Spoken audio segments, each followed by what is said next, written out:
आगामी कोल्हापूर महानगरपालिका निवडणुकीच्या पार्श्वभूमीवर शिवसेना पक्षाकडून निवडणूक लढवू इच्छिणाऱ्या उमेदवारांचा आणि शिवसेना पदाधिकारी, अंगीकृत संघटना आणि शिवसैनिकांचा मिशन महानगरपालिका हा मेळावा आज पार पडला। आगामी कोल्हापूर महानगरपालिका निवडणुकीत महायुती एकत्र लढणार आहे। या निवडणुकीत पहिल्यांदा शिवसेनेचा भगवा फडकवल्याशिवाय राहणार नाही।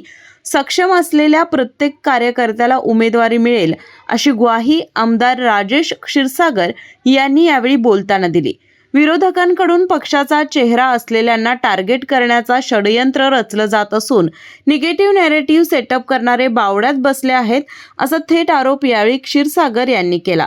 तसंच विरोधकांच्या भूलथापाला बळी पडू नका असं देखील त्यांनी यावेळी सांगितलं। मी निवडून देणार नाही, अहो माझ्या विरोधात एक षडयंत्रच रचलं जायचं आणि टार्गेट केलं जातं। टार्गेट का केलं जातं आणि टार्गेट कुणाला केलं जातं? जो पक्षाचा चेहरा असतो त्याला टार्गेट केलं जातं आणि त्यामुळे मला याचं कुठलंही दुःख नाही। ज्या वेळेला मला टार्गेट केलं जाईल त्यावेळी पक्ष बदनाम होईल, ही विरोधकांची भूमिका आहे।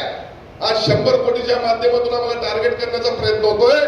माझा त्यांना सवाल आहे, ज्या वेळेला 2013ला थेट पाईपलाईन मंजूर करून घेतली त्यावेळेला तुमचे सहकारी तुम्हाला म्हटले होते की 75 कोटीचा ठपला पाईपलाईन मध्ये पाडला। अहो आज 100 कोटीची रस्त्याची कामं झाली नाहीत, एकूण 16 कामं त्यामध्ये आहेत, त्यापैकी 12 कामं झालेली आहेत आणि ती पण अर्धवट झालेली आहेत। 80% कामं झालेली आहेत, अजून 4 कामांना सुरुवातच झाली नाही। मग तुम्ही भ्रष्टाचार झाला म्हणताच कसं? तर यांना एक सवय आहे, खोटं बोल आणि रेटून बोल। याला काय म्हटलं पाहिजे माहित आहे? Negative narrative setter, negative narrative set करणारे किंग आणि बादशाह बावड्याला बसलेले।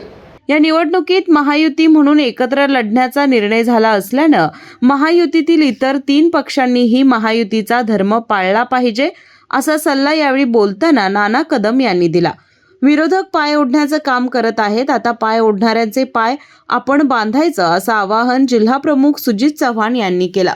यावेळी शिवाजी जाधव, माजी आमदार जयश्री जाधव, सुनील कदम, शिवाजी साळोखे, हर्षल सुर्वे यांच्यासह पक्षाचे पदाधिकारी आणि कार्यकर्ते उपस्थित होते।